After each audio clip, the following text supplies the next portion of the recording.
Fala pessoal, tudo bom? Voltando aqui para a gente dar continuidade então aos nossos vídeos, né? No último vídeo a gente falou um pouco sobre a energização, o início da energização do trem. Falamos sobre a permanente, sobre a preparada, falamos sobre a importância, né, de você sempre checar ali a saída dos disjuntores, saída das contatoras, também os pontos, né, principais ali dos relés, para que você possa ali estar evitando um possível dano a algum equipamento, alguma eletrônica e assim por diante, certo? E agora a gente vai começar a seguir uma sequência aqui, de sistemas, certo? Então a gente vai começar a falar sobre sistemas específicos.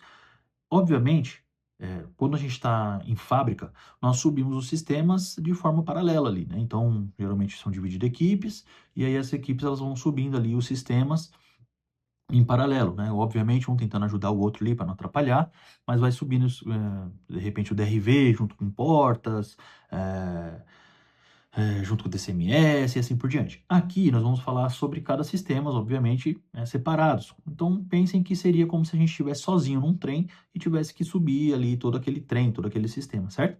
Então, no último vídeo fizemos toda a energização, conferimos os equipamentos, instalamos ali conforme especificado em procedimentos, né? Instalamos softwares para onde precisava, instalamos software para as eletrônicas de freio, né? Então tem que pensar dessa forma. Começamos ali no nosso nível carro, fizemos toda a parte de energização dos equipamentos, então os equipamentos estão agora ligados, certo? E aí a gente pegou e acoplou aqueles carros e virou então um trem, uma composição, certo? Então a gente tem agora essa composição já fixa, já conferimos nossas linhas, estamos com o nosso trem preparado, ok? A partir desse momento, temos o trem preparado, vamos começar a subir os sistemas. Por onde eu começaria? Digamos assim, se eu estivesse sozinho no trem, por onde eu começaria, certo? Bom, na minha opinião, alguns podem falar assim, seria interessante já começar por iluminação. Óbvio, né? A ter iluminação no trem seria legal, tal, mas digamos que não é um sistema tão importante assim do trem, né? A iluminação, ó, legal, tem que ter iluminação, tal e tudo mais, mas dá pra gente falar sobre esse assunto depois, né? Não tem tanta particularidade assim em iluminação, certo? Então, poderia falar do DRV. Vamos começar então do DRV, porque aí você tem cabine ativa, você tem você já tem toda a parte ali de modos de condução e assim por diante. Vai ter que, dentro do DRV, você vai ter que conferir ali velocidade zero. Também pode ser um modo de se pensar. Mas eu tomei por bem que a gente começasse a falar sobre o TCMS. Por quê? Porque o TCMS ele é um sistema que ele é o cérebro do trem. O TCMS, a sigla TCMS, ela significa Train Control Monitoring ou Management System, certo? Então, é um sistema de monitoramento e gerenciamento do trem. Quando então você fala em gerenciamento, você já pensa o quê? Você imagina dentro de uma empresa, tem um gerente, esse gerente tem ali os subordinados, as pessoas abaixo dele, e ele tem que fazer o quê? Demandar para cada um uma instrução, o que ele precisa fazer, o que cada um vai fazer, certo? Então, a mesma forma acontece dentro de um trem. Então, você tem ali o TCMS ele age como um gerente, como um gerenciador, e ele vai dizer para cada um ali, ele vai receber feedbacks também, é importante, ele vai receber feedbacks dos outros sistemas, dos equipamentos, para entender a funcionalidade, como que esse trem está funcionando, se está tudo certo, se está ok, certo? É, Então é importante que você tenha um bom ajuste na sua rede, que seja uma rede certificada. Então, geralmente são cabos Ethernet, né? Dentro do sistema, dependendo do projeto, dependendo se é um sistema um trem mais moderno ou um trem mais antigo, você vai ter diversos tipos de rede. Você vai ter rede MVB, que é uma rede específica para trem. Você vai ter a rede RS232, a 485 e assim por diante. Hoje nós vamos pensar em um trem mais moderno, tá bom? Hoje nós vamos pensar em um trem mais moderno, que é o trem que está chegando atualmente. São trem novos que estão chegando, então são trem que geralmente estão utilizando a rede Ethernet, certo? Dentro da rede Ethernet, obviamente está que no trem você vai ter sim outros tipos de rede, mas geralmente esses outros tipos de rede eles são utilizados para fazer uma comunicação entre equipamentos. Então você vai ter ali uma comunicação entre BCS, você vai ter uma comunicação entre algum outro equipamento específico para sinalização de mapas de via, alguma coisa do tipo assim, certo? Então você tem essa rede específica, mas que podemos dizer assim, entre aspas, que não faz parte do trem, do escopo principal do trem. que é uma rede que geralmente os equipamentos utilizam e que vem informações diretamente do fabricante. E aí, obviamente, tem que ser agregado, né, ao teu esquemático, agregado ao teu projeto, as especificações que vêm do fabricante para uma rede específica que talvez os equipamentos utilizem para fazer uma comunicação entre si, para garantir que os equipamentos também, né, tenham entre eles ali uma redundância de informação antes de até mesmo de enviar para o TCMS. É como se fosse uma confirmação daquilo que tá ocorrendo, para que aí sim possa mandar para o TCMS para que não tenha nenhum conflito ali, né? É, mas a princípio a gente vai partir do momento de certificar, né? Então eu tenho lá meus cabos Ethernet, eu vou ter um gerenciador principal ali, CRS, né? E esses CRS eles são responsáveis por dar um endereçamento de IP. Então o que acontece? Eu tenho um equipamento, eu tenho uma BCE. Nessa minha BCE eu tenho um cabo de rede que vai estar entrando nesse meu CRS. Na minha tração, eu tenho um cabo de rede que vai estar entrando no meu CRS.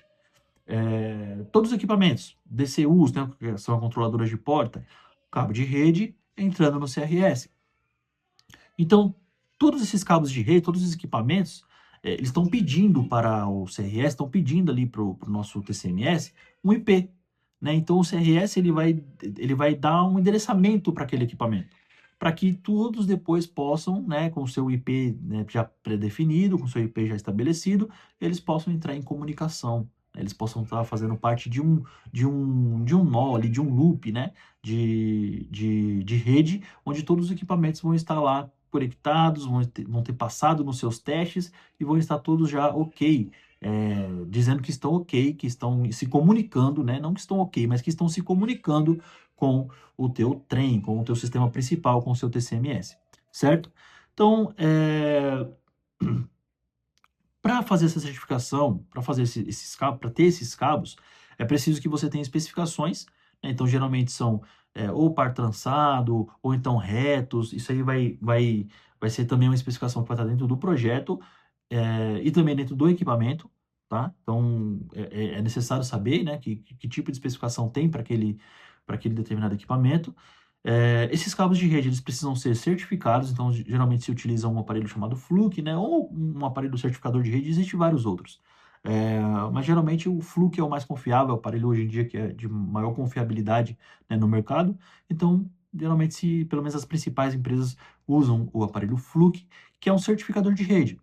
O que esse certificador de rede faz? Então, ele vai garantir que não existe interferência ali entre os pares, que o Next, né, que é justamente essa interferência entre os pares, ela esteja ok, que garantir de que não há interferência externa nesse cabo, né, que não tenha nada comprometendo a questão da velocidade de dados desse cabo. Então, garantir também que esse cabo está dentro da especificação.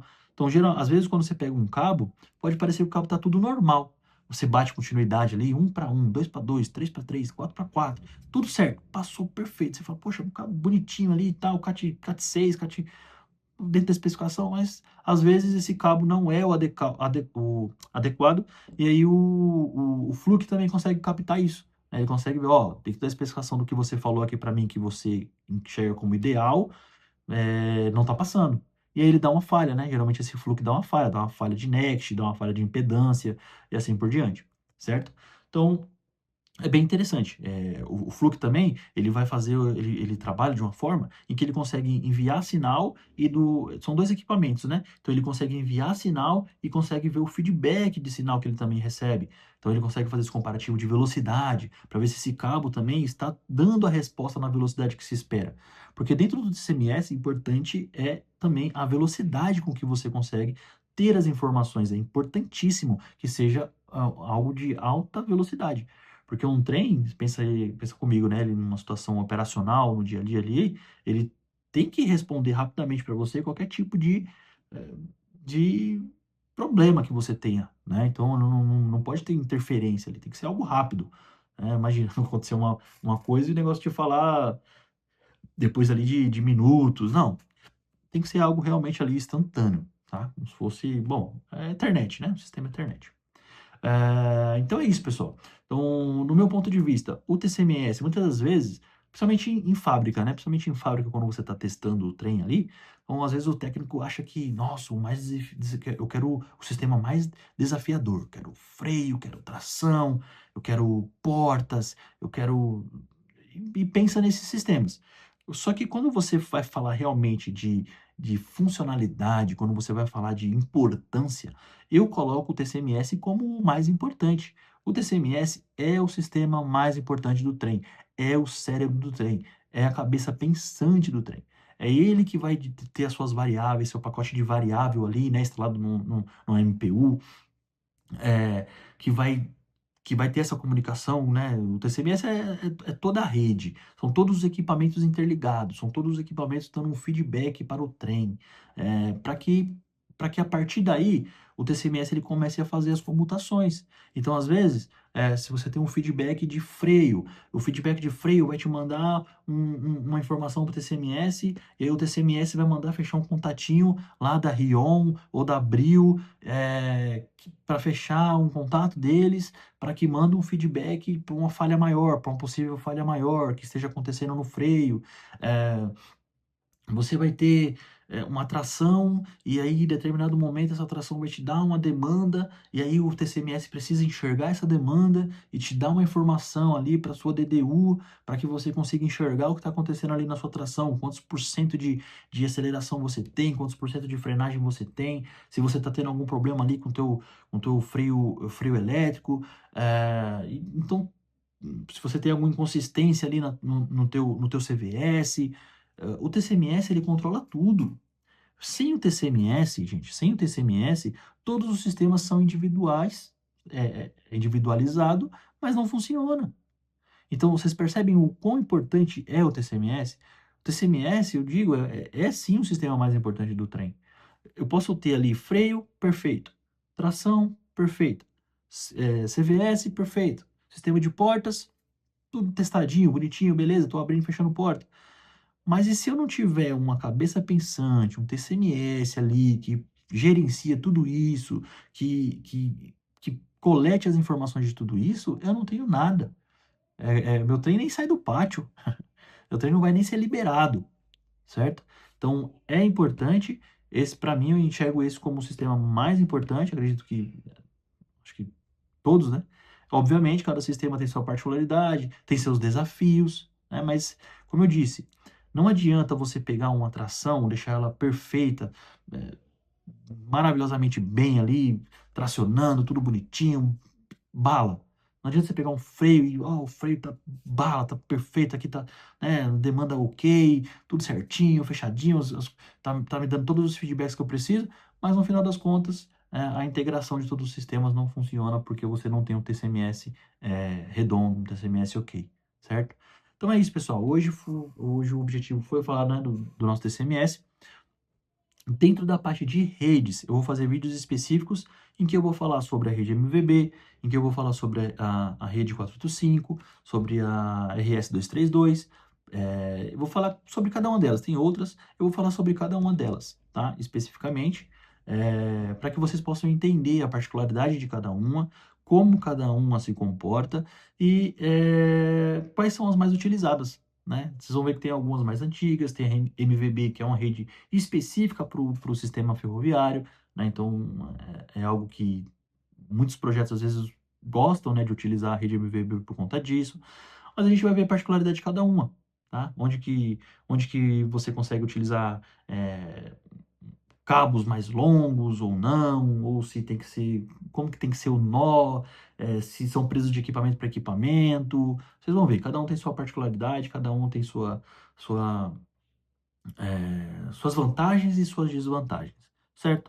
Mas hoje, partindo aqui pelo princípio de que nós estamos falando de um trem moderno, o trem moderno utiliza o sistema de Ethernet, certo? E aí, obviamente, nosso TCMS também vai ter uma integração com os equipamentos de via. Então, ou seja, o vídeo de hoje é falando sobre um trem em fábrica, um trem que depois vai para testes dinâmicos, mas obviamente vai ter ainda uma gama de informações lá na frente, que é a integração do TCMS também com os feedbacks que tem que vir de via. E aí vai entrar outros equipamentos, entra CBTC, entra o sistema de rádio, que também tem os feedbacks dele, entra também as antenas de CBTC e assim por diante, tá? Então, hoje, falando em trem, é basicamente isso que eu explanei aqui para vocês, tá?